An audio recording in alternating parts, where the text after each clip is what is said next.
네, 오늘은 우리 재물우상에 대해서 함께 말씀을 나누고 싶은데요. 지난번은 오락이 돼서 그 앞주는 음식이 돼서 오늘은 재물에 대한 말씀 함께 나누고 싶은데요. 여러분 설교 안에 우리 서론 볼까요? 서론에 아주 가격한 표현을 제가 해놨습니다. 멍청아, 문제는 경제야, 이렇게 이야기했습니다.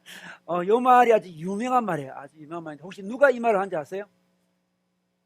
아주 유명한 말인데 이 말은 옛날에 그 클린턴 대통령 있잖아요. 클린턴 대통령과 부시 대통령이 이제 대통령직을 걸고 이제 대통령 선거를 했는데 이제 클린턴이 이겼는데 그 당시에 이제 부시 대통령이 두 명이잖아요, 그죠? 아빠 부시가 있고 아들 부시도 있잖아요. 아빠 부시를 얘기합니다.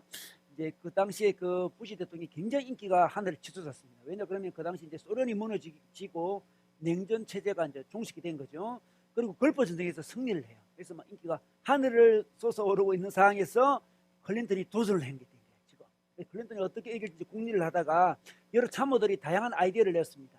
그때 한 참모가, 클린턴 대통령의 참모가 다른 참모에게 이 말을 했습니다. 다른 참모가 여러 가지 전략을 이야기했습니다. 우리가 어떻게 부시를 이길 수 있을지 여러 가지 전략을 이야기하는데 이 참모가 멍청아, 문제는 경제야, 이렇게 이야기했다는 거죠.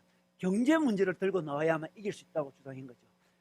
그때 이제 부시 대통령이 굉장히 인기가 좋았는데 경제가 좀 흔들렸어요. 그 당시에 경제가 좀 침체되고 있었는 가운데 있었습니다. 그래서 사람들에게 경제를 갖고 접근하자, 이렇게 된 거예요. 인간이 더 갖고 싶은 욕망이 있잖아요. 욕구. 이 욕구를 자극해야만 승리할 수 있겠다, 이렇게 가지고 경제 문제를 물고 늘어지게 됐어요. 그래서 빌 클린턴이 이기게 된 거죠. 그죠? 이렇게 되었습니다. 우리나라도 그럴 때가 많죠. 우리나라도 뭐 어떤 정권이 되든지 뭐 우리 경제만 살려준다면, 뭐 내가 잘 살게만 해준다면 뭐 어느 정권이라도 좋다, 뭐 그런 사람들 많이 있잖아요, 그죠? 많이 있습니다. 그래서 우리들은 잘 사는 것에 대한 갈망이 굉장히 커요. 지금 가진 것보다 좀 더 또 풍요하게만 살게 해준다면 내가 정말 다른 바라는 게 없다 할 정도로 이 경제 문제가 심각한 거죠. 그래서 우리가 어떤 욕망이 있는데 좀 더 잘 살고 싶은 욕망, 재물에 대한 욕망이 굉장히 큽니다. 이 욕망이 굉장히 큰데 이 욕망이 그래서 이제 우상이 되는 거죠. 하나님과 비슷한 수준으로 올라갑니다. 이 욕망이. 그래서 이 욕망이 우리에게 어떤 약속을 해주면서 그 욕망이 이제 우리에게 하나님 역할을 하게 되는데, 재물에 대한 욕망이, 이 재물에 대한 욕망, 재물 우상이 우리에게 어떤 약속을 해주는지를 말씀드려서 알아보고요. 그 재물에 대한 욕망을 어떻게, 그 우상을 어떻게 극복할 수 있을지, 또 재물에 대한 욕망이 우리에게 얼마나 가까이 와 있는지를 오늘 말씀을 통해서 함께 나누고 싶습니다. 자, 오늘 말씀은 특별히 우리 드라마 바이블을 한번 읽어주시겠습니다. 긴 말씀인데 우리 함께 듣도록 해보겠습니다.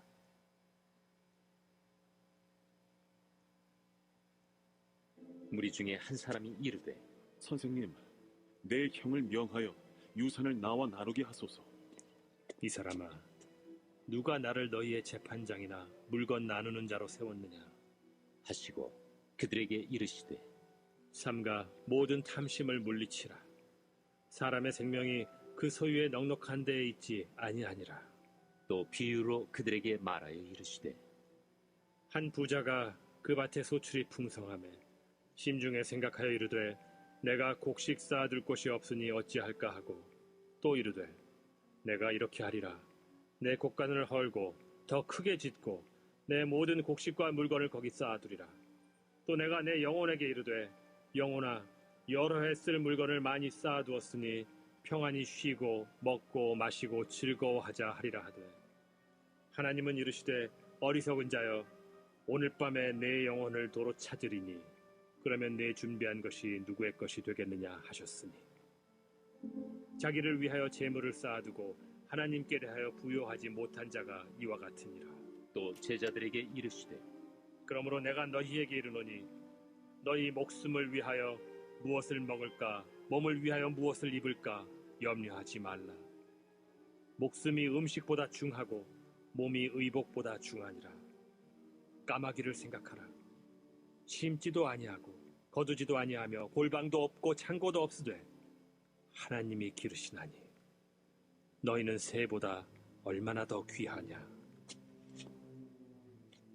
또 너희 중에 누가 염려함으로 그 키를 한 자라도 더할 수 있느냐. 그런즉 가장 작은 일도 하지 못하면서 어찌 다른 일들을 염려하느냐. 백합화를 생각하여 보라. 실도 만들지 않고 짜지도 아니하느니라. 그러나 내가 너희에게 말하노니 솔로몬의 모든 영광으로도 입은 것이 이 꽃 하나만큼 훌륭하지 못하였느니라. 오늘 있다가 내일 아궁이에 던져지는 들풀도 하나님이 이렇게 입히시거든 하물며 너희일까 보냐. 믿음이 작은 자들아, 너희는 무엇을 먹을까 무엇을 마실까 하여 구하지 말며 근심하지도 말라. 이 모든 것은 세상 백성들이 구하는 것이라. 너희 아버지께서는 이런 것이 너희에게 있어야 할 것을 아시느니라. 다만 너희는 그의 나라를 구하라. 그리하면 이런 것들을 너희에게 더하시리라. 적은 무리여, 무서워 말라. 너희 아버지께서 그 나라를 너희에게 주시기를 기뻐하시느니라. 너희 소유를 팔아 구제하여 낡아지지 아니하는 배낭을 만들라. 곧 하늘에 둔 바 다함이 없는 보물이니 거기는 도둑도 가까이 하는 일이 없고 좀도 먹는 일이 없느니라. 너희 보물이 있는 곳에는 너희 마음도 있으리라. 아멘. 네, 우리 13절 한번 다시 들어가 보겠습니다. 13절에 보겠습니다. 어떤 일이 일어났냐 그러면 무리 중에 한 사람이 우리 예수님께 나왔습니다. 그래서 이렇게 이야기를 했어요. 선생님, 내 형을 명하여 유산을 나와 나누게 하소서, 이렇게 이야기를 합니다. 자, 이 상황이 어떤 상황이냐 그러면 예수님이 말씀을 전하고 있는 상황인데 많은 무리가 왔습니다. 그래서 1절에 보면, 오늘 말씀 나오는데 1절에 보면 발 디딜 틈도 없는 아주 수많은 무리가 몰려와 있어요. 예수님 말씀을 전하고 있습니다. 많은 사람이 은혜를 받고 예수님 말씀에 귀 기울이고 있는 그때에 한 청년이 갑자기 뛰어놓은 거죠. 뛰어놓아가지고 예수님께 이야기합니다. 아니, 우리 형이 나와 유산을 나누도록 명령해 주십시오, 이렇게 이야기합니다. 아마 그 형이 유산을 안 나누는 거 봐요. 그 당시에 이제 아버님이 돌아가시고 부모님이 돌아가시면 유산을 형은 3분의 2를 차지하고 동생은 3분의 1을 차지하게 됐습니다. 근데 형이 어찌된 일인지 3분의 1도 안 주는 그런 상황이 벌어졌습니다. 그래서 이 친구 동생은 너무 억울한 거죠. 그 당시에 이제 억울한 일은 법적인 문제가 생기면 랍비를 찾아가서 이제 문제를 풀거든요. 그 랍비 중에 지금 가장 인기 있는 랍비가 누굽니까? 예수님이거든. 예수님 찾아온 거예요. 그럼 찾아왔더만 예수님께 수많은 무리가 몰려가지고 말씀을 듣고 있는 이런 정말 은혜로운 분위기예요. 근데 자기 마음은 이 말씀을 들을 준비가 안 돼 있었어. 그죠? 기다릴 수가 없었어.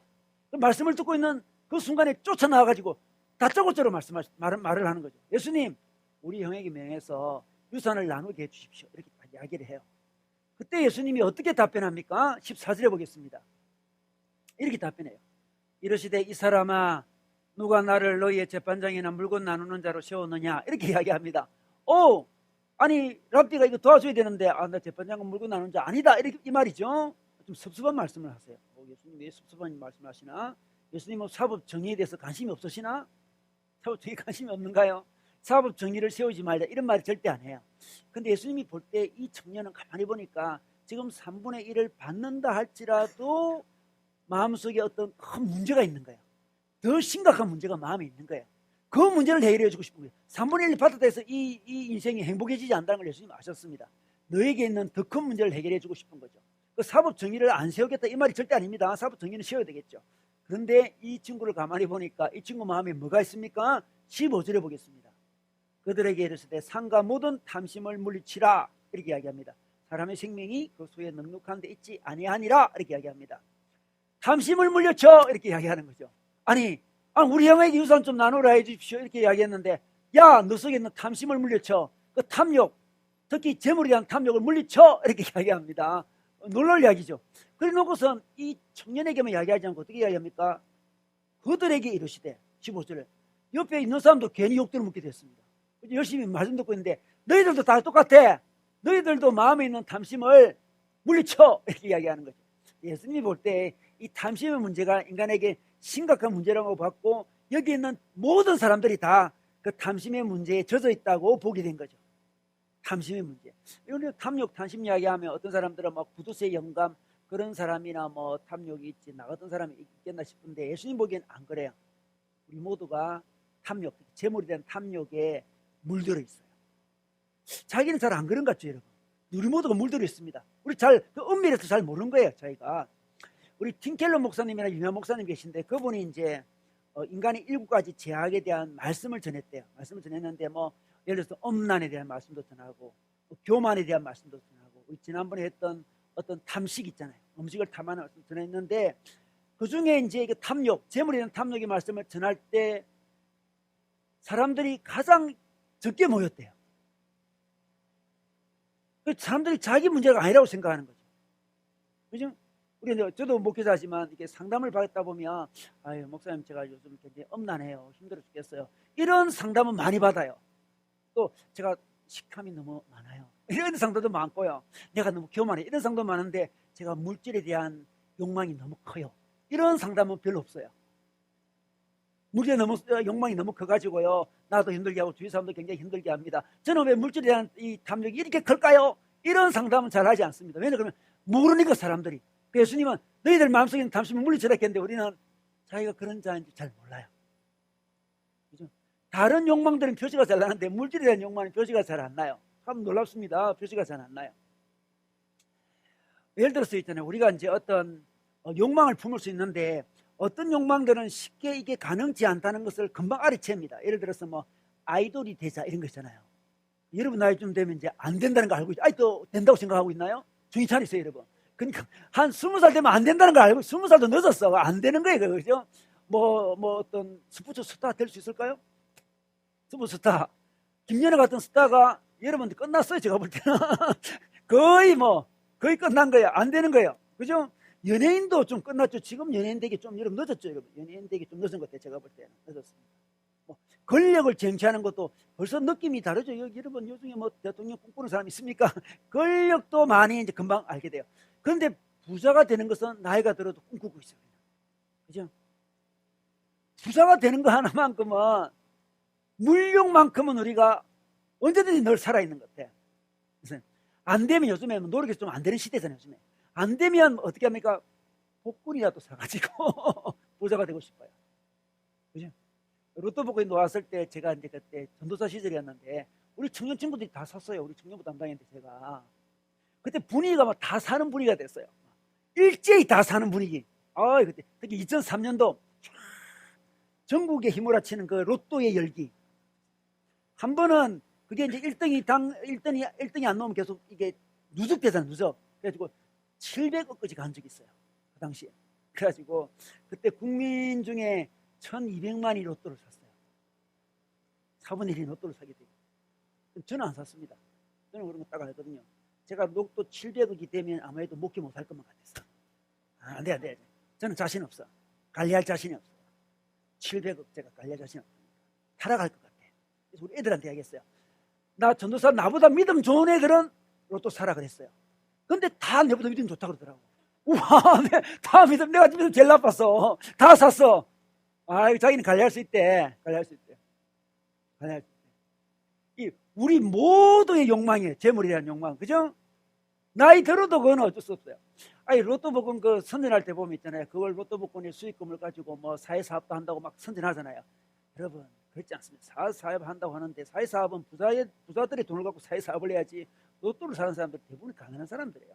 부유한 사람은 경마, 로또를 잘하지 않습니다. 그 사람들 똑똑하기 때문에 돈을 어디에 투자할지 잘 알거든요. 확률이 없는 곳에 잘 투자하지 않습니다. 그 사람들. 주로 가난한 사람들 돈 끌고 모아가지고 어디 사회사업을 한다는데 국민들에게 사행심 조장해놓고 무슨 사회사업입니까? 그죠? 사행심을 조장 안 하는 게 사회사업이지. 그죠? 말도 안 되는 이야기를 하는 그런 광고물을 우리 전설 타고 막 광고하는데 보면 좀 안타까워요. 어쨌든 이 재물에 대한 욕망은 우리 모두가 다 가지고 있는 거예요. 은밀하게 우리 모두가 다 가지고 있습니다. 가지고 있어요. 은밀하게 자기가 재물에 대한 욕망이 크다는 것을 그냥 모를 뿐이에요. 우리 모두는 다, 특히 자본주의 사회는 더 크게 가지고 있어요. 그런데 이 욕망 있잖아요. 이 재물에 대한 욕망이 얼마나 위험한지 몰라요. 얼마나 위험하냐 그러면 이 재물은 하나님 같은 역할을 하려고 덤비들거든요. 그래서 재물을 붙잡으면 하나님을 놓칠 가능성이 많아요. 재물은 굉장히 위험한 거예요. 자, 말씀 한번 볼까요? 자, 말씀 보겠습니다. 우리 누가복음 16장 13절 말씀 있죠, 여러분. 설교 안에. 자, 너희는 하나님과 재물을 겸하여 섬길 수 없다 이렇게 이야기합니다. 예수님은 재물과 하나님을 겸하여 섬길 수 없대요. 참 놀라운 얘기인데 이 재물을 우리 킹제임스 버전에 보면 이렇게 만몬이라 그래요. 만몬은 재물의 신을 만몬이라 그러죠. 재물은 신이 될 수 있는 존재라는 거죠. 그죠? 우리는 겸하여 섬길 수 없습니다. 결혼도 동시에 두 사람과 할 수 없듯이 신도 두 신을 섬길 수가 없어요. 그런데 재물은 신의 자리에까지 올라갈 수 있는 놀라운 능력을 갖고 있는데 우리는 자기가 그걸 섬기는지 잘 파악도 못하고 있다는 겁니다. 너무나 은밀하게 다가왔기 때문에. 너무나 위험한데 너무나 은밀해. 놀랍습니다. 사람들은 겸하여 섬기려고 막 노력을 하죠. 아예 하늘도 믿고요. 재물도 이렇게 섬길 수 있어요. 이렇게 생각할 수 있는데 예수님께서 섬길 수 없다. 없다. 재물을 섬기든지 주님을 섬기든지 해야 된다.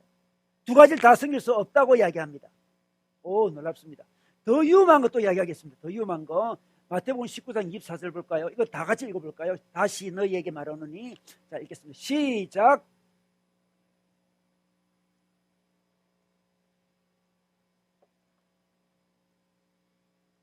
야, 이 말씀 여러분 잘 아는 말씀이죠. 이게 무슨 이야기 아닌가? 이거 아주 위험해요. 여러분 부자가 되면 있잖아요. 하늘나라 들어가기가 너무 어렵대요. 낙타가 바늘기에 들어가는 것도 더 어렵대요. 낙타가 바늘기에 어디에 들어가겠습니까? 어떤 사람은 바늘기가 그냥 성전에 있는 한 문이라고 주장하는 사람이 있어요. 그 문이라 할지라도 그 문도 조그만 문이래요. 그래서 낙타가 들어가기 굉장히 어렵습니다. 부자가 되면 있잖아요. 하늘나라 들어가기 어렵대요. 그러면 겁을 내지 않지 않겠습니까? 와, 부자 되면 큰일 나겠네. 와, 천국에 못 들어간대. 거의 들어가기가 뭐 불가능하진 않지만 너무너무 어렵다 그러잖아. 그러면 다 겁을 내야죠. 부자, 무서워. 로또를 무섭게 사요. 로또 샀다가 이거 잘못 부자 되면 1등 되는 순간부터 천국에 못 들어가겠네. 이렇게 겁을 내야 되는 거죠. 굉장히 위험한 거예요, 여러분. 굉장히 위험합니다. 이 부자가 되는 게 굉장히 위험하다고 이야기하고 있습니다. 오, 굉장히 위험하죠. 그리고 기독 역사를 봐도 그래요. 기독교는 다른 종교가 좀 다른 점이 있는데 다른 종교는 이동을 잘 하지 않습니다. 근데 기독교는 이동을 잘해요. 이게 무슨 말인데 그러면 예를 들어서 뭐 불교 우리 뭐 불교 인도에서 발생해가지고 뭐 우리 중국, 한국 이리 많지 극동 이쪽에 많잖아요, 그죠? 이게 탄생할 때부터 지금까지 별로 이동을 하지 않아요. 그대로 있잖아요, 지금. 이슬람교 메카를 중심으로 했는데 그거 별로 이동하지 않습니다. 늘 중심지예요. 근데 기독교의 중심지는 자꾸 이동을 해요. 기독교는 중심지가 이동을 해. 이동하는 순리하는 종교가 기독교죠. 처음에는 예루살렘에서 일어났대요. 예루살렘 입장에서 보면 그 당시 지중해에 있는 사람들은 다 야만인들이거든. 유대인이 볼 때는 야만인들. 근데 야만인들에게 복음이 전파되죠. 지중해를 장악하게 되잖아요. 그죠? 그러다 또 어떻게 됐습니까? 좀 북유럽으로 올라가요. 그 당시 지중해에 있던 사람들이 북유럽에 있는 사람들을 야만인으로 봤거든. 거기 북유럽에 있는 뭐 독일 사람이나 영국 사람이나 다 야만인이에요. 그죠? 영국 사람들이 옛날에 완전 야만인족이에요. 야만족. 그죠? 영국 신사 그런 거 다 거짓말이에요. 자, 포장하려고 그러는 거예요. 야만인들. 그 위에 있는 민족들은 다 야만족이거든. 야만족에게 기독교 중심이 이동합니다. 그리고 중세 천년이 지나잖아요. 와, 그게 중심이. 그러다 천년 지나면 또 이게 이동해서 남아메리카로, 아시아로, 요즘 아프리카로. 아프리카 기독교는 굉장히 많아졌어요. 100년 전만 해도 아프리카 기독교 1%밖에 안 되는데 거의 지금 50%에 육박하다. 우리 미국의 성공의 신자가 250만인데 나이지리아의 성공의 신자는 1700만이랍니다. 와, 놀랍죠? 이 기독교는 잠깐만 이동을 하는데 이동을 어디를 향해서 이동할까요? 이게 참 중요합니다. 중심지가 이동하는데 어디를 향해 이동할까요? 기독교는 가난한 나라로 이동해요. 야만족에게 이동해요. 놀라워요. 그러니까 부자가 천국하기 힘들다 했잖아요. 그죠? 그것을 역사가 증명하는 거죠. 부유하게 되면 이동이 됩니다. 이동이. 가난한 쪽으로 이동이. 놀랍습니다. 이게 놀라워요. 기독교인들은 부자가 될 가능성이 굉장히 높아요. 왜냐 그러면 기독교인들은 특히 이제 우리처럼 장로교인들은 어떻습니까? 직업 소명설이 있잖아요. 직업은 하나님 주셨다. 하나님 소명이라고 보지 않습니까? 그러면 자기 일을 소명으로 보니까 얼마나 열심히 하겠어. 그죠? 열심히 하죠. 또 기독교인들은 절제력이 생기잖아요. 그죠? 절제하죠. 또 뭐 타락 안 하죠. 예를 들어서 돈을 굉장히 많이 아끼잖아요. 절제하지, 근검 전략하지, 소명으로 열심히 일하지. 그럼 부자 될 가능성이 굉장히 많아요. 이게 맞습니다. 뭐 유흥을 막 즐기지도 않죠. 굉장히 많습니다. 그런데 부자가 됩니다. 기독교인들이 부자가 될 가능성이 많습니다. 부자가 되면 그 부 때문에 덫에 걸려가지고 하늘 먹죠. 이 역사의 아이러니죠. 역사의 아이러니. 좀 야만족이 좀 부자가 되면 또 주님을 놓쳐버려요. 이게 역사가 지금 진행 중에 있습니다. 부자가 되는 게 굉장히 무서운 거예요. 두려움. 이게 굉장히 두려움. 부자가 천국 가는 게 두렵다. 왜냐 그러면 재물에 대한 욕망이 크면 재물을 하나님과 겸하여 섬기려고 하는 거죠. 겸하여 섬길 수 없다 그랬죠. 재물을 더 섬기게 됩니다. 재물이 자기 삶의 더 우선순위가 되면서 하나님이 쫙 밀려나가게 돼요. 근데 자기는 잘 몰라요. 하나님은 자기에게 그냥 도움을 주는 존재지 꼭 필요한 존재는 아니에요. 그렇게 바뀝니다. 재물은 꼭 필요한 존재지만 예수님은 꼭 필요하지는 않고 그냥 도와주는 존재.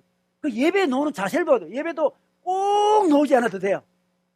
그냥 은혜 좀 받으러 오면 되는 거예요. 이거 꼭 필요한 존재가 주님이 아니에요. 꼭 필요한 대상은 만몬이 돼요. 꼭 필요하지 않습니다. 꼭 필요한 게 신이잖아요. 그죠? 꼭 필요한 게. 그래서 하나님이 주변부로 나가게 되고. 그래서 재물상은 무슨 잘 인식하지 못하는 순간에 어느 순간 우리 마음을 차지하고 있고요. 하나님을 몰아내버립니다. 점점 다른 죄는 금방 눈에 드러납니다. 간음을 했다든지 확 드러나잖아요. 뭔가 이렇게 그죠? 도둑을 했다 확 드러나요. 그런데 물질에 대한 욕망은 잘 드러나잖아요. 은밀하고도 무서운 우상은 재물이에요. 재물의 우상이에요. 근데 재물 우상이 우리에게 뭘 주냐 그러면 마치 하나님처럼 우리에게 무슨 약속을 합니다. 너 나를 가지면 이런 좋은 일이 있을 것이다 약속을 하는데 어떤 약속을 합니까? 자, 어떤 약속? 이 탐심은 우상숭배라 그러는데 우상이 하나님 역할을 하는 게 우상이지 않습니까? 우리에게 어떤 약속을 해요. 뭐 거짓 약속이죠. 어떤 약속을 합니까? 처음에는 우리에게 인생의 안정을 주겠다고 약속해요. 너 있잖아. 나를 충분히 갖고 있으면 너 삶은 굉장히 안정된 삶을 살 거라고 주장을 합니다. 안정을 주겠다는. 여러분 우리 인생에 안정을 참 좋아하잖아요. 안정되면 얼마나 좋겠습니까? 안정되면 너무 좋잖아요. 자, 그래서 오늘 예수님이 이 청년에게 부자 비유를 합니다. 자, 부자 비유를 한번 볼까요? 자, 넘어가 보겠습니다. 우리 19절 가 19절. 12장 19절. 우리 19절 다 같이 한번 읽어보겠습니다. 또 내가 하는 부분 있죠. 시작.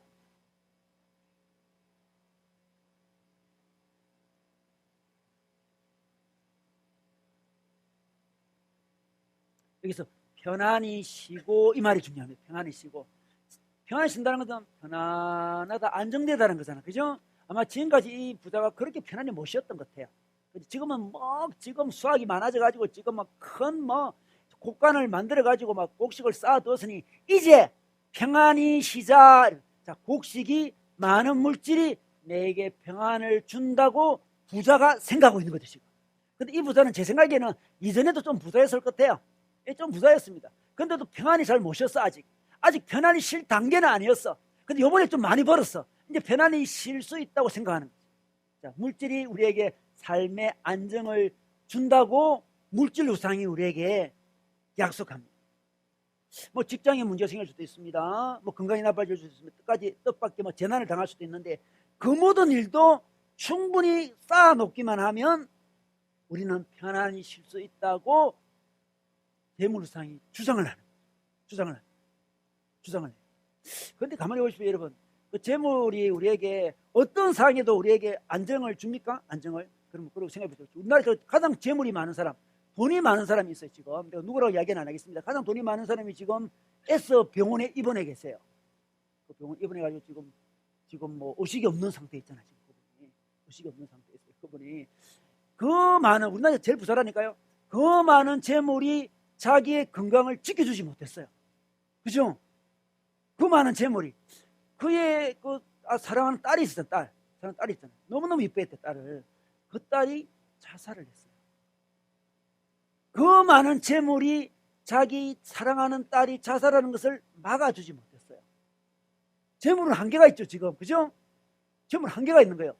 삶의 안정을 준다는, 보상을 준다는 게 없어요, 지금. 어느 분은 편리하겠지만 자기 삶을 완전히 안정시킬 수 없습니다. 하나님만이 우리 삶을 안정시킬 수 있는데 재물은 우리에게 이야기합니다. 하나님처럼 내가 많으면 너의 삶은 안정될 거야. 편안히 쉴 수 있어. 이렇게 이야기합니다.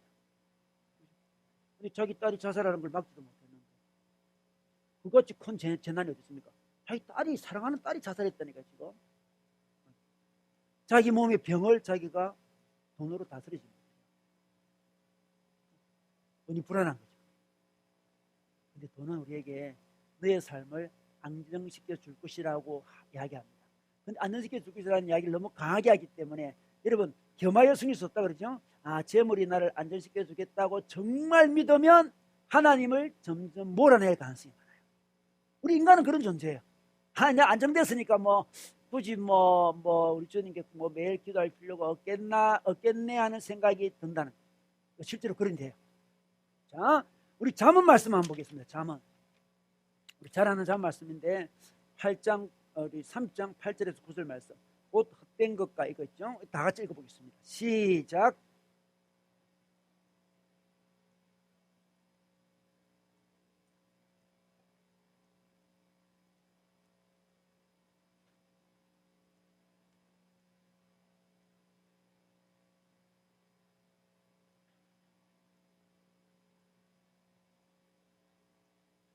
자, 두 가지 기도를 하죠. 가난하게도 마시고 부하게도 마소서 하잖아요. 그죠? 여러분 기도할 때 하나님 좀 부하지 말게 해주십시오. 이렇게 기도해 본 적 있나요? 저한테 중보기도 하는데 경제적으로 너무 어렵다고 중보기도 요청한 사람 많은데 목사님 요즘 돈이 너무 많이 벌어가지고 굉장히 불안해요. 중보기도 좀 많이 해주세요. 이런 분은 거의 없어요. 거의 없어요. 그런데 이 잠언 말씀에는 이 두 가지 다 기도하잖아. 그죠? 부하기도 말고 가난하기도 말라 그러네. 부하면 어떻게 될까? 부하면 배가 불러서 하나님 모른다 여호와가 누구냐 할까 두려워하고 있는 거예요. 그만큼 불하는 게 무섭다는 거죠.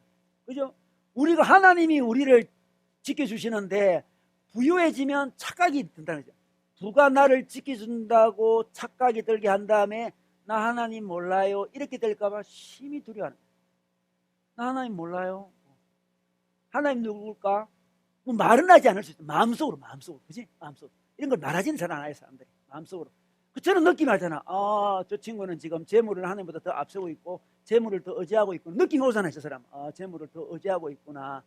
그죠? 하나님이 반드시 필요한 존재가 아니고, 저 친구한테는 보니까 재물이 반드시 필요하고, 하나님은 있으면 좋고, 없어도 할 수 없는 그런 존재로 점점점 떨어지고 있구나. 그걸 알 수 있습니다. 그 안정감은 주님이 주시는데, 이걸 아는 잠언 기자는 있잖아요. 알기 때문에 부가 혹시 눈을 가릴까봐 두려워서 이런 기도를 합니다. 그래서 부는 굉장히 무서운 거예요. 안정감을 준다고 거짓말하고 있어요. 안정감을 못 준다니까? 아니 최고 부자 그 사람도 못 지키는 부가 누구를 지키겠어요? 두 번째로 만족감을 준다고 거짓말을 해요. 또 다시 19절로 가볼까요? 만족감을 준다 그래요.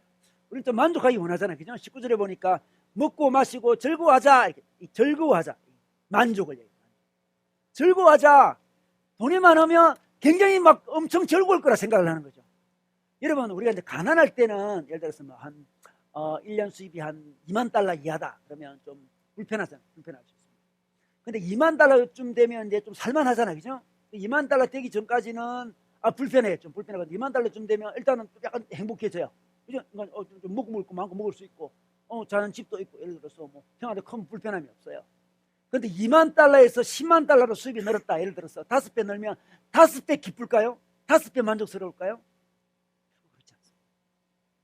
2만 달러 되기 전에는 너무 그냥 생존 자체가 힘드니까 그냥 어려워서 생존이 되니까 너무 기쁘지만 2만 달러에서 10만 달러 돼 5배로 즐거워지고 만족이 이루어진 게 아니라는 거예요. 그런데 돈은 우리에게 이렇게 합니다. 많은 말을 쓰면은 정말 만족감이 있을 거라 그러는데 2만 달러나 10만 달러는 그 차이가 안 나고요. 그러면 쉽게 얘기해서 100억 가진 사람이 200억 가졌다고 2배의 만족감이 생길까요? 100억 가진 사람이 1조 돈을 가지면 한 100배 정도 만족감이 생길까요? 그렇지 않습니다. 만족감은 돈이 완전히 채워줄 수 없어요. 돈이 우리에게 즐거워하자, 기뻐하고 먹자 이렇게 하면서 만족감을 주는 것처럼 거짓으로 약속을 합니다. 그래서 만족감을 위해서 주님을 몰아내고 재물을 잡을 가능성이 많죠. 더 많은 재물을 가지면 이렇게 될 줄 알고. 만족감은 누가 준다? 우리 하나님이 만족감을 주는 거죠. 아무리 많이 가져도 만족감이 다 채워지지 않습니다. 우리 이전에 그 버킷리스트라고 우리 영화 있었잖아요. 그죠? 그거 보니까 그 할아버지, 나 돈 많은 할아버지가 마지막 죽기 전에 자기 죽기 전에 해야 될 일 쭉 리스트 적었어요. 그 중에 하나가 가장 아름다운 여인과 키스하기더라고요. 가장 아름다운 여인과 누구겠어요? 가만히 보니까 자기 딸과 관계가 안 좋아가지고 오랫동안 자기 딸을 보지 못했어요. 드디어 용기를 내서 딸을 찾아가죠. 딸을 만납니다. 딸이 손녀가 있어요. 딸이 또 딸을 낳았어요. 그 손녀가 가장 아름다운 여인이에요. 그 손녀랑 키스해요. 버킷리스트에 체크되고 드디어 버킷리스트. 여러분 그 사람이 만족해. 돈 많은 사람이에요. 그 사람 굉장히 부유한 사람이었죠. 그 사람. 근데 딸과 오랫동안 불화 때문에 헤어져 있었어요. 얼마나 마음이 힘들었겠어. 그죠? 근데 회복이 돼요. 이때 만족이 있는 거예요. 여러분, 만족은 우리의 성품, 인품으로 놓을 때가 많아요. 용서 같은 데서 놓을 때만 용서. 돈은 많은데 용서가 안 돼서 서로 얼마나 불편하겠어요. 얼마나 불편하겠어요. 용서가 안 돼서. 얼마나 용서가 이루어질 때 만족이 있잖아요. 예를 들어서. 그죠? 그러니까 만족이라는 것은 돈으로 다 채울 수가 없습니다. 돈으로 채울 수 없어요. 근데 돈은 우리에게 돈이 많으면 만족된 삶을 산다고 거짓으로 약속을 합니다. 그러니까 계속 우리 돈을 추구하게끔 만드는 거죠. 돈만 생기게끔 만드는 거죠. 그래서 하나님도 자기랑 갈등 있는 사람들도 바라볼 여지가 없이 이쪽으로만 달려간다. 돈이 우리를 속이는, 돈이 우리를 속이는, 만족감을 준다고 속이는. 더 나아가서 있잖아요. 자기 존재감을 돈이 준다고 이렇게 주장을 해요. 돈은 너 내 말 써봐. 너 매력적인 존재가 돼. 너 옷도 잘 입고 있잖아. 차도 좋은 차 타고 집도 좋은 거 있으면 사람들이 너를 아주 매력적인 존재로 볼 거야. 그치? 너의 가치가 높아질 거야. 이렇게 주장을 하는 거예요. 돈이 그렇게 주장하는 거예요. 돈이 주장합니다. 그런데 오늘 말씀해 보니까 백합화 이야기를 합니다. 27절에 볼까요? 주님이 까마귀 이야기를 하면서 먹여주는 이야기하고 백합화 이야기를 합니다. 27절에 보겠습니다. 자, 백합화를 생각하여 보라. 이렇게 이야기합니다. 실로 만들지 않고 짜지도 아니하였다고 이야기합니다. 그러나 내가 너에게 말하는 솔로몬의 모든 영광으로도 입은 것이 솔로몬의 모든 영광의 옷보다 이 꽃 하나만큼 훌륭하지 못하다는 이 꽃이 훨씬 더 아름답고 매력적인 존재라고 이야기합니다. 이 이야기를 왜 할까요? 사람들이 물질을 가지고 있잖아요. 자기를 치장하면서 매력적인 존재가 되려고 노력하는 모습을 보면서 야, 돈이 너를 매력적인 존재로 만드는 게 아니고 하나님의 은혜가 너를 매력적인 존재로 만드는 거야. 백합화를 봐라. 백합화 얼마나 잘 입었니? 이게 뭐 돈으로 투자해서 된 게 아니고 하나님이 백합화를 이렇게 입혀주신 거야. 이렇게 이야기를 합니다. 돈이 많으면, 그리고 어떤 소유를 많이 가지면 자기가 가치 있는 존재가 되고 사람들이 자기에게 매력을 느낀다고 생각을 해요. 아, 내 가치가 올라간다. 중요한 사람이 될 거야. 이렇게 생각합니다. 어느 부분 그런 부분이 있을 수 있겠죠. 그러나 그는 완전하지 않습니다. 여러분, 돈으로 자기 어떤 소유로 자기의 가치를 인정받으려고 하는 사람들은 어떻습니까? 모든 것을 소유로 판단합니다. 에이프럼이라는 사람이 이런 이야기를 하죠. 이런 사람을 소유 양식으로 삶을 사는 사람이라고 해요.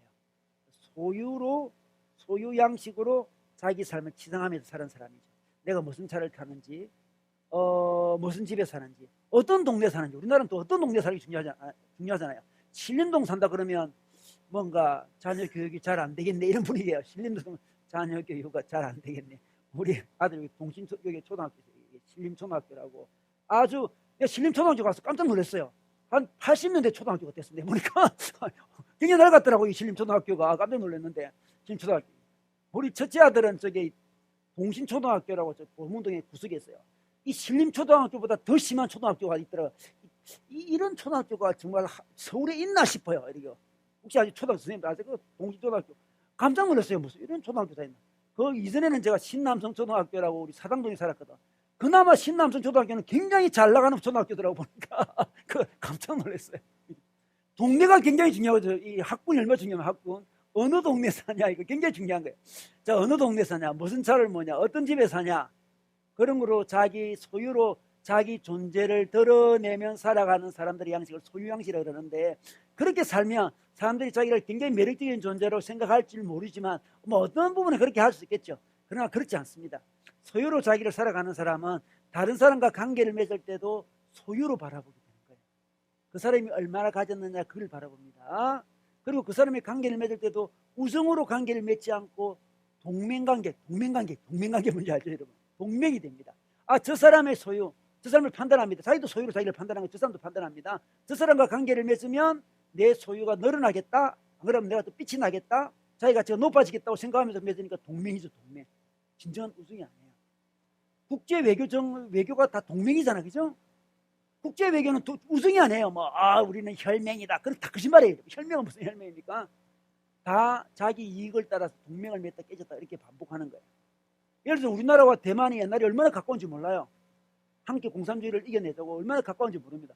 그러다가 한순간 우리가 수교를 중국 가야 되니까 한순간 대만을 잘라버렸어요. 한순간.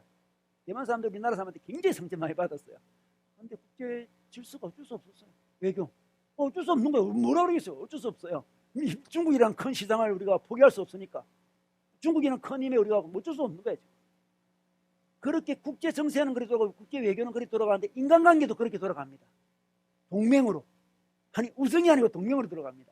동맹으로 도는 인생은 어떻게 되겠습니까? 좀 지나면 사람들이 자기를 가치 있는 존재로 보지 않습니다. 자기는 가치 있는 존재가 되려고 소유를 가지고 자기를 치장하고 소유에 도움되는 사람과 교제했는데 정작 자기는 가치 없는 사람으로 어느 순간 발전했고, 그러니까 재물이 우리를 가치 있는 존재로 만들어준다는 그 말이 거짓말이에요. 거짓말. 그때는 뭘 봐요? 백합화를 좀 봐야 돼요. 얼마나 백합화 이뻐요. 그죠? 자연을 보면 너무나 이쁘잖아요. 어떻게 이렇게 만들었을까? 단풍들 보십시오. 어떻게 이렇게 우리가 뭐 색감으로 이렇게 해서 우리 참 미술하는 두 친구 있네. 이 두 친구 미술하는 친구인데 여러분이 그 단풍을 그릴 수 있겠어요? 똑같이 아마 주택기한도 못 그릴 것 같아요. 똑같이 그지?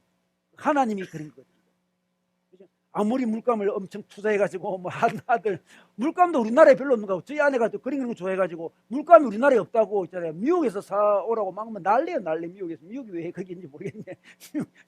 미국에 가는 사람만 있으면 붙어. 서로. 미국에 있는 그 물감으로도 어떻게 단풍을 표현할 수 있겠어요? 그죠? 백합화를 어떻게 표현할 수 있습니까? 매력적인 존재는 주님 안에서 되는 거예요. 돈으로 매력적인 존재가 되는 게 아니고 주님 안에서. 이게 바로 돈을 섬기면 이렇게 해주겠다고 거짓말을 하는 거죠. 이게 내 유혹이잖아요. 안정감을 주겠다, 만족감을 주겠다, 자기 존재감을 주겠다. 너무나 너무나 그럴싸한 이야기를 하고 있습니다 지금. 그러니까 재물이 우상이 됩니다. 그럼 이 우상을 어떻게 극복할 수 있을까요? 이게 중요합니다. 그래 우상이 엄밀하게 왔습니다. 그리고 엄밀하게 와가지고 우리를 지금 어떻게 보면 장악하고 있는 거죠. 굉장히 위험한 재물의 우상이 내게 와 있어요 지금. 우리가 눈치를 못 채고 있는 거예요 지금. 그죠? 다른 것은 눈치를 좀 채는데 이건 눈치가 잘 안 채죠. 자본주의 사니까 더 눈치가 안 채져요. 어떻게 극복할 수 있을까요? 어떻게 극복할 수 있을까요?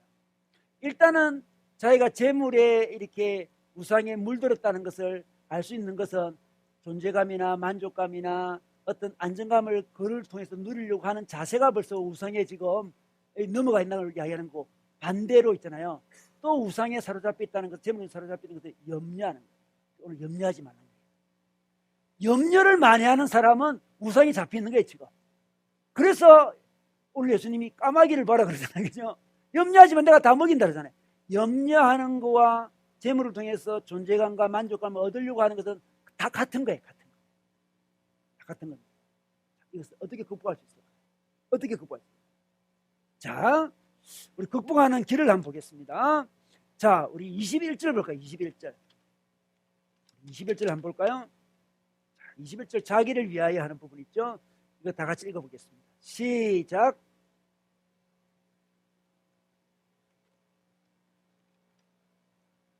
네, 하나님께 대하여 부요하지 못한 자 이렇게 얘기합니다. 이걸 이해해야 돼요. 하나님께 대해서 부요해야 됩니다.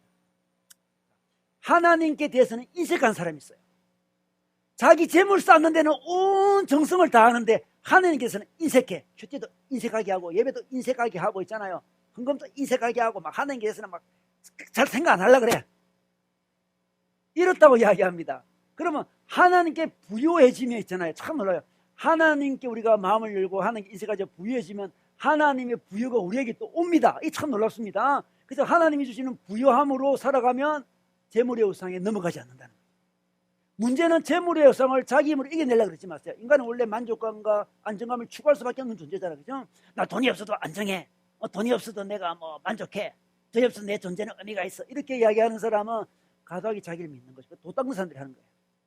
그래서 도닦는 사람이 나는 재물이 없어도 돼. 이런 사람이 있잖아요. 진짜 도사들이 그 사람들은 진짜 도사예요, 도사.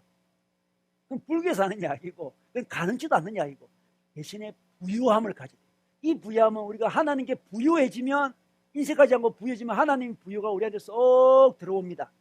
왜 사람들이 재물에 집착할까요? 자기가 부유하지 않기 때문에 집착하는 거죠. 어떤 이게 하나님 대신에 어떤 다른 대체물을 찾으려고 반작용을 계속하고 있는 거예요. 그게 바로. 하나님으로 부유해져야 되는데 하나님 부유가 안 해졌으니까 마음이 허해요. 영혼이 비어 있습니다. 그러니까 어쨌든 뭔가를 재물을 갖고 채워야 돼요. 자기 존재가 가만히 있으면 아무리도 만족이 없고 가치가 없을 것 같아. 막 채우는 거야, 재물. 그냥 부유하지 않았어. 부유하는 방법은 자기가 하는 게 부유해야 돼. 그럼 하나님이 부유하심을 경험하고 있나요? 오, 내가 하나님께 부유하니까 하나님이 내게 부유함을 주고 내가 참 하나님으로 너무 부유하다. 이러면 예수 믿으면 부유한 사람이 되거든. 자, 한번 우리 말씀 볼까요? 얼마나 부유한 사람인지 한번 보겠습니다. 자, 우리가 부유하다고 그러셨는데 고린도서 8장 9절 볼까요? 자, 8장 9절. 우리 성진인지가 한번 크게 읽어주세요.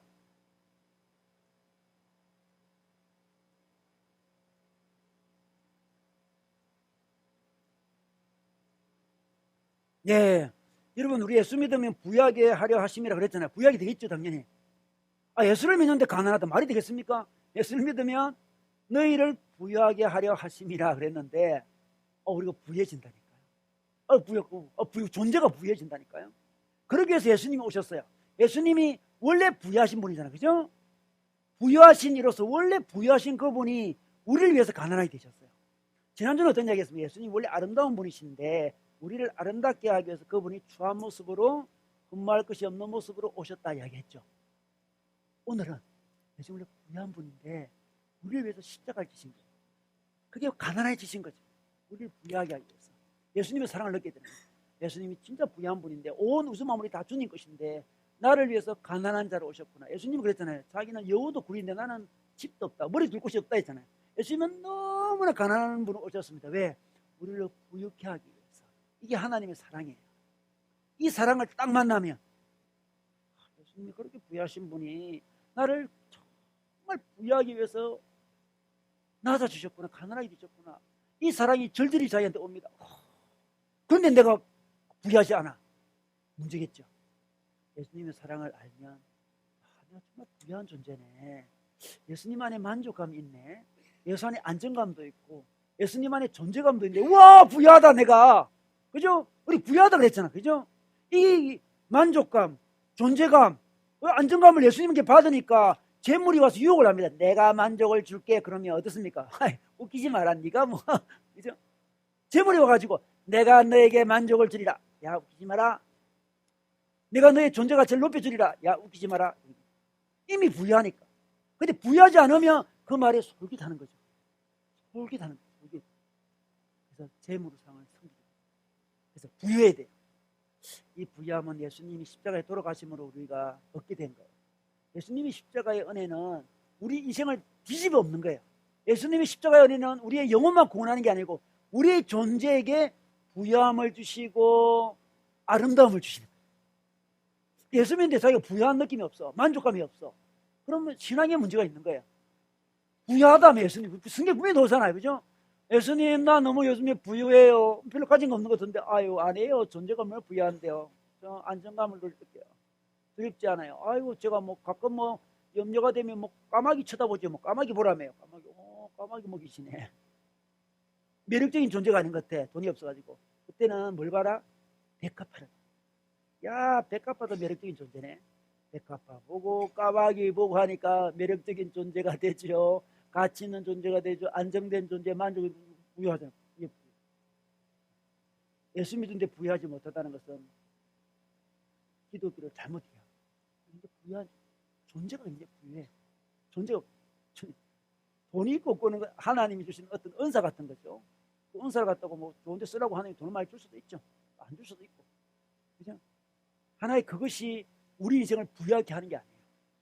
우리 예수님이 십자가에 돌아가셨는데 우리를 부유하게 하기 위해서 십자가에 돌아가셨는데 그 사랑을 아는 자가 어찌 예수님이 주는 부유함을 버리고 딴 부유함을 쫓겠어요? 예수님이 우리를 부유하게 하셨다. 그래서 하나님이 주신 부유함을 누려야만 이겨낼 수 있습니다. 더 나아가서 우리는 청지기 삶을 살아야 재물의 우상을 극복할 수 있습니다. 이 청지기가 뭘까요? 내가 가진 모든 것은 하나님의 거다. 이게 청지기 아니겠습니까? 그죠? 여러분 그 니모를 찾아서라는 만화 영화가 있어요. 우연히 보게 됐는데 저는 만화 영화가 너무너무 재밌는 걸 보고 깜짝 놀랐어요. 만화 영화도 너무 재밌구나. 니모를 찾아서는 진짜 재밌어요. 진짜 재밌어. 완전 재밌어. 너무 재밌어. 그 니모를 찾아서 니모가 또 어떻게 했다가 시드니로 가기잖아요. 시드니 가는 데 있잖아요. 가는데 어떻게 떨어졌는데 그 까마귀 아니고 갈매기들이 있잖아요. 니모를 잡아먹으려고 뭐라 그럽니까? 마인 그러잖아. 내꺼 그러잖아. 그죠? 아, 그게 바로 우리의 모습이에요. 자기 거라 그래. 자기가 가진 게 다 자기 거예요. 자기. 청지기 정신이 없는 사람의 특징이 마인 이렇게 하는 거지. 그 사람이 너무 이상 깊어. 그 사람이 굉장히. 근데 오늘 부자가 바로 그렇게 해요. 오늘 부자가 무조건 내 거라 그래요. 우리 18절에 볼까요? 18절에. 또 이르되 내가 이렇게 하리라. 내가가 등장합니다. 내 곳간을 열고 더 크게 짓고 내 모든 곡식과 물건을 그게 쌓아두리라. 또 19절에 또 내가 내 영혼을 이르되 이렇게 하겠습니다. 내가 괜찮 그죠? 어린애들의 특징이 뭡니까? 어린애들은 자기를 너무 강조해요. 내 거야. 그죠? 애들의 특징은 무조건 내 거야. 조금만 문제 있으면 내 거야. 그건 어디 정말 잘 배우더라. 인간이 그 본능이 재성이 있어가지고 조금만 내 거야. 내 거야. 늘 여러분 자기 가진 것이 자기 거라고 생각하는 그 생각을 가지고 있으면 재물우상에 빠질 가능성이 굉장히 많아요. 그런데 아니 내 거 아닙니다. 하나님 주신 거 빌려주신 잠시 빌려준 거에 청직입니다. 청직 이러면 재물이 자기를 덮치지 못해요. 예를 들어서 우리가 이제 뭐 제주도에 놀러 갔대요. 제주도에 일주일 놀러 갔는데 누가 집을 빌려줬습니다. 예를 들어 외삼촌이 빌려줬어요. 외삼촌이 빌려줬어요. 자 너무 기쁜 거예요. 집 얻으면 비싸잖아. 그죠? 외삼촌이 일주일 쓰라고 빌려줘 별장을 빌려줘 갔어요. 외삼촌 딱 갔는데 보니까 뭔가 불편하고 부족한 게 너무 많아. 뭐 전등이 뭐 나갔다든지 예를 들어서 있잖아요. 뭐 문을 끼끼 소리가 난다든지 예를 들어서 뭐 보일러가 약간 잘 안 된다든지 여러 가지 문제가 있잖아요. 그러면 다 메일로 작성합니까? 1번 뭐 잘못, 2번 뭐 문제, 3번으로 딱 작성해가 메일 보냅니까? 외삼촌에게 쫙. 외삼촌 제대로 만들어 주셔야죠. 이게 뭡니까? 컴플레인을 제기하지 않습니다. 빌려준 것에도 고맙잖아. 그죠? 어떻게 해가지고 살 거예요. 마찬가지죠. 그 별장은 자기 게 아니거든. 외삼촌이 잠시 빌려준 거예요. 빌려준 것에도 너무 감사해. 그지? 지금 우리가 받은 거 다 빌려받은 거예요, 지금. 여러분. 불평할 게 아니에요. 다 빌려서 하나님이 그냥 빌려준 거예요, 빌려준 거. 내게 아닙니다. 청지기 정신 내게 아니에요, 내게. 내게 아니에요. 여러분, 오늘 침대에서 자다 일어났죠? 그 침대 여러분 거 아니에요. 하나님 거. 잠시 빌려준 거예요. 욕실에서 씻고 하죠. 욕실도 우리 주님 거고요. 옷도 여러분, 옷도 자기 거 아닙니다, 여러분. 우리 주님 거예요, 주님. 밥도 먹었죠, 밥. 밥도 뭐 결로서 안 먹은 사람도 있겠지만 밥도 먹고 밥도 하는 거. 커피 마셔서 커피도 하는 거고. 자동차 몰고 온 사람이 있으니까 자동차 하는 거고. 직장 다니나 직장 다니는 거 다 하나인 겁니다. 어떤 사람은 무슨 말씀이에요, 목사님? 제가 노력해서 했는데 노력해서 이거 얻었는데. 그런데 여러분 노력이라는 것도 노력할 수 있는 여건을 마련돼야 노력이 됩니다. 그죠? 건강이 안 받쳐주면 노력도 안 돼요, 여러분. 그렇잖아요, 여러분. 건강 주님 허락 안 해주시면 어떻게 노력을 해?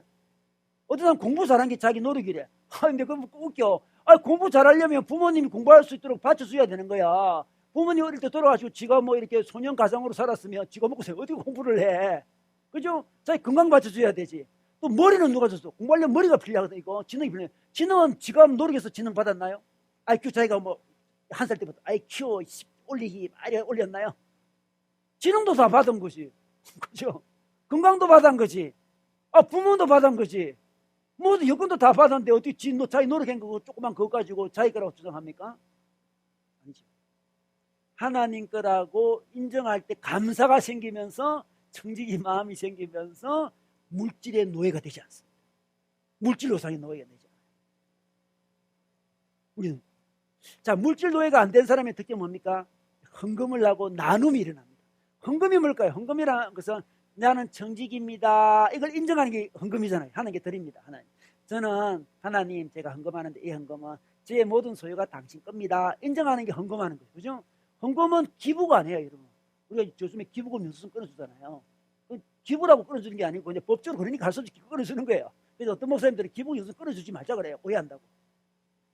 기부라고 참 오해하니까 교회는 기부금 영수증 끊어주지 말자고 이렇게 좋아하는 사람도 있어요. 기부는 뭡니까? 기부는 자기가 있는데 잉여가 생겼을 때 좋은 일 해야지. 그게 기부죠. 그죠? 잉여죠. 잉여. 하나님은 우리의 잉여를 받는 존재인가요? 하나님은 우리의 기부를 받아야 되는 가난한 존재인가요? 하나님은 자기 주권을 주장하는 분이세요. 너의 인생은 내 거다 이걸 주장하는데 그걸 고백하는 게 헌금하는 거죠. 고백. 그죠? 구제도 마찬가지죠. 구제도 자기가 잉여를 하는 게 구제가 아니에요. 자기 어떤 중심을 드는 게 구제지. 남는 건 그게 뭐 대단한 거는 하나님이 주권과 별로 관계 없습니다. 그냥 좋은 일 하는 정도예요. 좋은 일 하는 정도입니다. 여러분 예를 들어서 금식을 하는데 금식을 왜 합니까? 음식의 주인은 하나님이고 음식은 나를 주성하지 못한다. 이걸 강조하기 위해서 고백하기 위해서 금식을 하잖아요. 근데 금식을 하는데 있잖아요. 잉여로 금식하는 게 뭘까요? 아침 열심히 많이 먹어 너무 배불러. 점심에는 거의 배 안 고픈데 금식을 해. 그럼 금식 효과 있을까요? 효과 없잖아. 배 부른데 뭐 금식을 해. 그런데 배가 고픈 가운데 금식을 해요. 그러면 어떻게 됩니까? 음식을 이길 수가 있는 거야. 음식 까불지 마 너. 음식이 네가 주인이 아니야. 내가 주인이야. 하나님 주인이야. 이게 금식이잖아. 까불지 마. 나 안 먹어버린다. 네 안 먹으면 죽을 건데 뭐 이게 시끄러.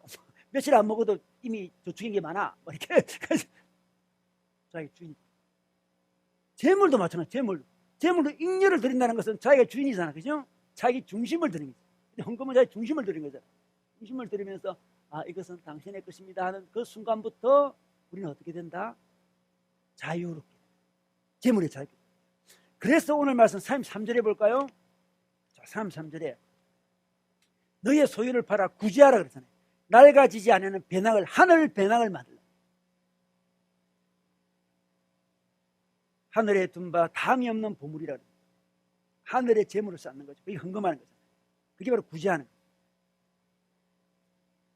그러니까 하나님의 부유하심을 맛보는 거 하나, 그리고 헌금과 나눔으로 말미암아서 자기가 청지기임을 늘 신앙 고백하다 보면 재물이 우리의 우상이 안 된다는 거죠.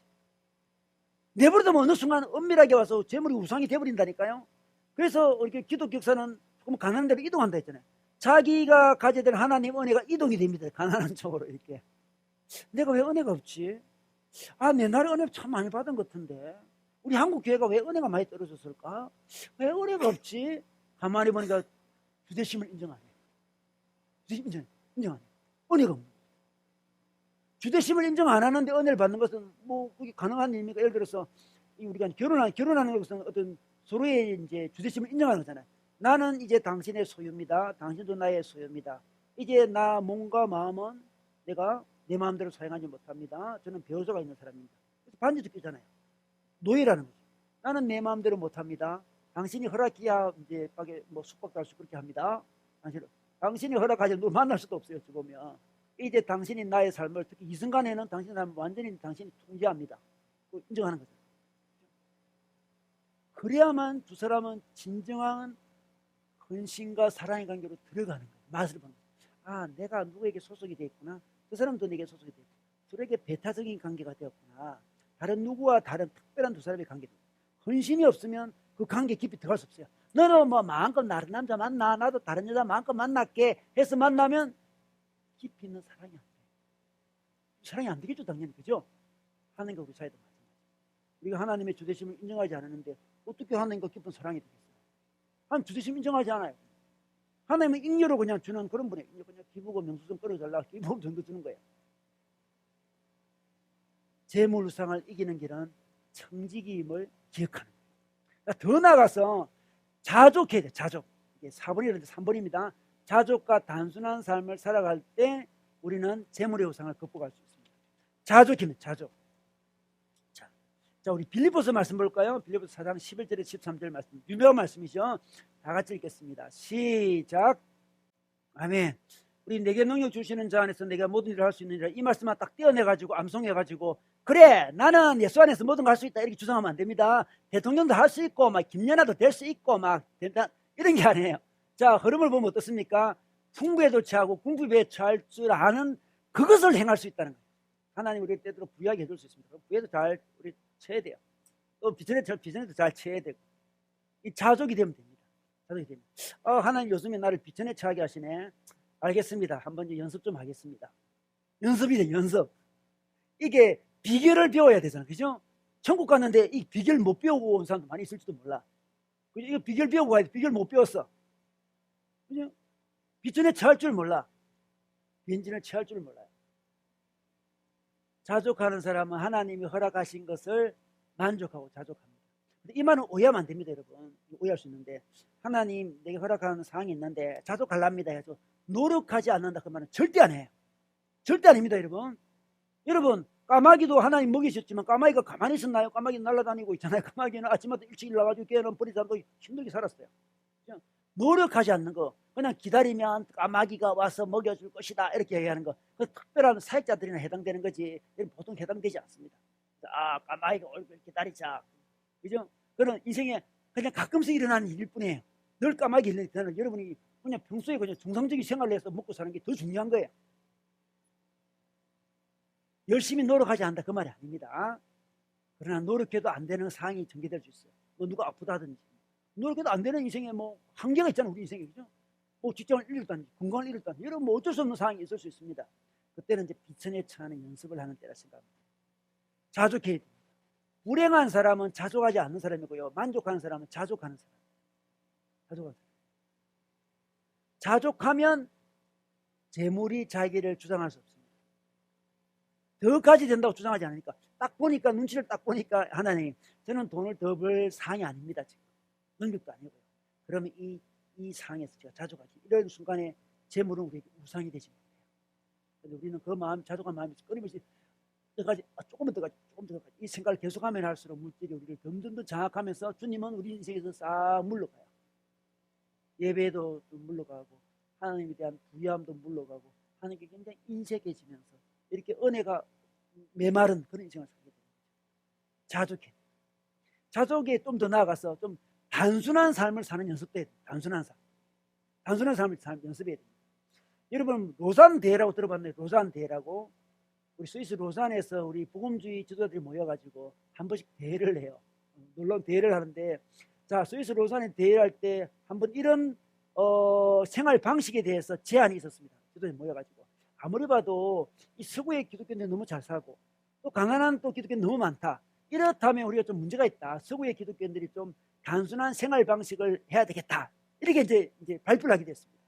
그래서 마음을 모아서 이제 단순한 생활을 연습해야만 우리가 가난한 사람들을 먹이 살 수 있겠다. 이렇게 돼가지고 여러 가지 제안이 나왔습니다. 제안 나온 중에 하나가 이런 거였습니다. 어떤 거냐 그러면 우리 삶에 이제 로널드 사이드라는 사람이 있을 주장하는데 필수품이 있다. 필수품. 주로 의식주에 관련된 게 필수품 1번. 있으면 유용한 거 2번. 3번 없어도 되는 거 3번. 사치품 4번. 1, 2, 3, 4로 나눈 거예요. 1번은 반드시 되는 필수품. 2번은 그냥 인생에 유용한 거. 3번은 있어도 되고 없어도 되는 거. 4번은 사치품이 내가 나눴다. 그리고 필수품 위에 다른 것들은 잉여 소유물로 취급하기로 했습니다. 그래서 부유한 서구의 기독교인들은 잉여 소유물을 점점점 줄이고 그 남은 재성으로 가난한 우리 사람들을 도와주자, 이렇게 결정을 하게 됩니다. 얼마나 자세히 훌륭합니까? 물질 우상에 안 휩싸이는 방법이 이거예요. 정말 필요한 거. 나는 자기사람 나눕니다. 그래서 잉여물을 계속 아껴 나가는 거, 절제하는 거, 그 연습이 돼요. 리자드 포스트도 이런 비슷한 이야기를 하는데, 리자드 포스트 이렇게 이야기합니다. 자기는 물건을 살 때 원칙이 있는데 이 물건을 구입하면 하나님이 기뻐하실까라고 묻는 거래요. 우리는 보통 어떻게 합니까? 이 물건을 살 때, 야, 이 물건 살만한 내가 구입할 능력이 있나 이렇게 보잖아요. 그죠? 요거는 아니라요. 우리 이것도 안 하는 사람이, 구입할 능력이 없어서 사가지고 혼나는 사람이 있죠. 그거만 해도 정상적인 사람이지만 내가 구입할 능력이 있냐로 접근하는 사람은 기독교인의 자세가 아니에요. 구입할 능력이 있나 중요한 게, 이걸 하면 하나님이 기뻐하실까라고 질문하면 살아는 거예요.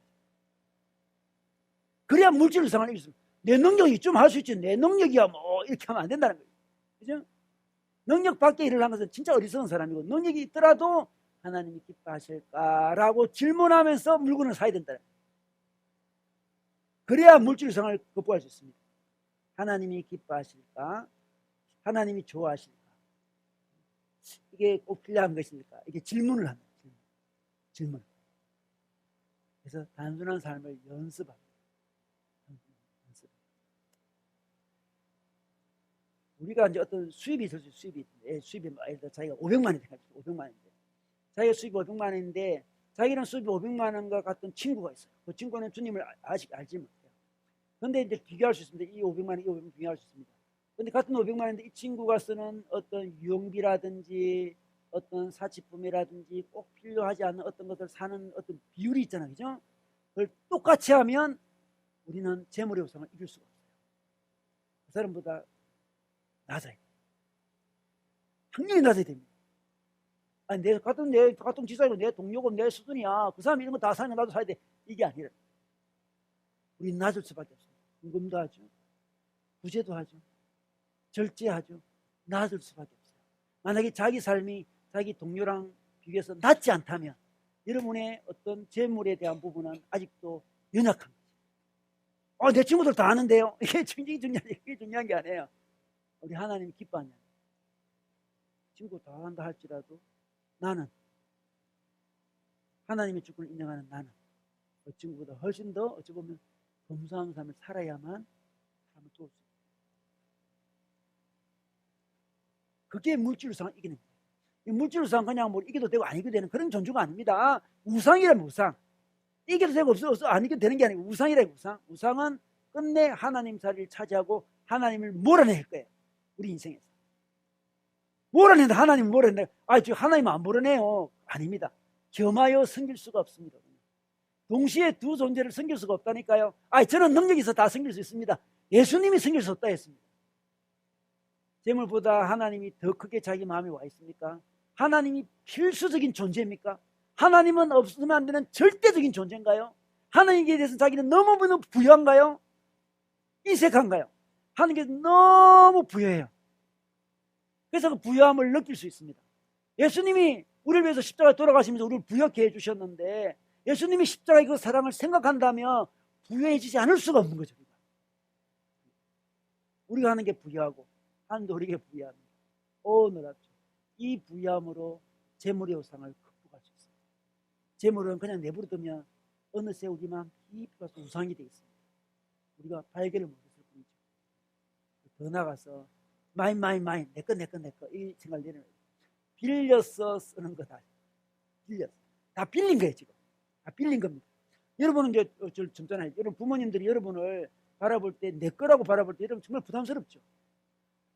자식은 자기 게 아닌데 부모님들이 잠깐만 자기를 자기 거라고 이렇게 막 행동을 취하잖아요. 그럼 여러분 굉장히 부담스럽고 특히 결혼할 때 너무너무 부담스러워요. 나 저희 사건인데 왜 자꾸만 엄마가 내 거라 그러는지 굉장히 부담스러워요. 굉장히 부담스러워요. 이게 부담스럽습니다. 자식도 내 것이 아니에요. 여러분. 내 것이 아니라 내 거. 내 거라는 의식을 내려놓고 청지기로 살아야만 재물을 극복할 수 있습니다. 그것이 바로 하나님께 물질을 드리는 것이고 무지한. 그게 없으면 주대신 인정되지 않습니다.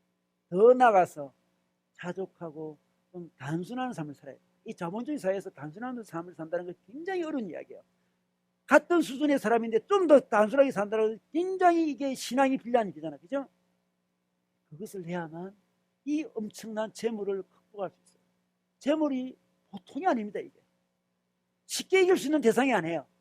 단순한 삶을 안 살면 결코 이겨낼 수 없는 게 재물이에요. 단순한 삶을 연습을 하시고 연습. 물론 자기가 어릴 때부터 상처가 있어가지고 단순한 삶이 너무 두려운 사람이 있을 수 있습니다. 자기 가난하고 단순한 삶이 너무너무 싫은 사람이 있어요. 그 사람은 좀 시간이 좀 더 많이 걸릴 뿐이에요. 다른 시간이 좀 많이 걸려요. 예를 들어 성 프란시스코 같은 사람들은 자기 소물을 다 내어드렸잖아요. 참 성자들의 특징은 부유한 사람들. 참 놀랍죠? 되게 부유한 사람이 잘 내려놓습니다.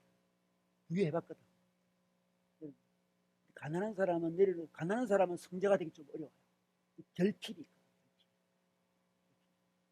내려놓기 좀 어려워요. 그렇지만 내려놓아야 돼요. 그 시간이 좀 많이 걸리는 거예요. 많이 걸리는 거예요. 부유한 사람은 경험해봤기 때문에 이게 별거 아니라 이게 주님 나라에서 내려놔.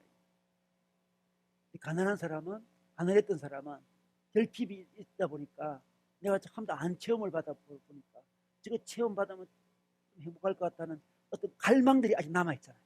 그래서 굉장히 어려워요. 그래서 성자는 부유한 사람에게서 나온다. 그렇지만 우리 포기할 수는 없어요. 비록 우리 어린 시절에 결핍도 있었고 가난도 있었고 뭐 다 있을 수 있습니다. 그래서 우리 수준에 맞게 하나님 조금씩 내가 단순한 삶을 선택할 때 우리는 하나님 나라를 이 땅에 세우고 누릴 수 있습니다. 여러분 재물의 우상을 극복하고 하나님 나라를 누리고 세우시기를 주의 이름으로 축원합니다.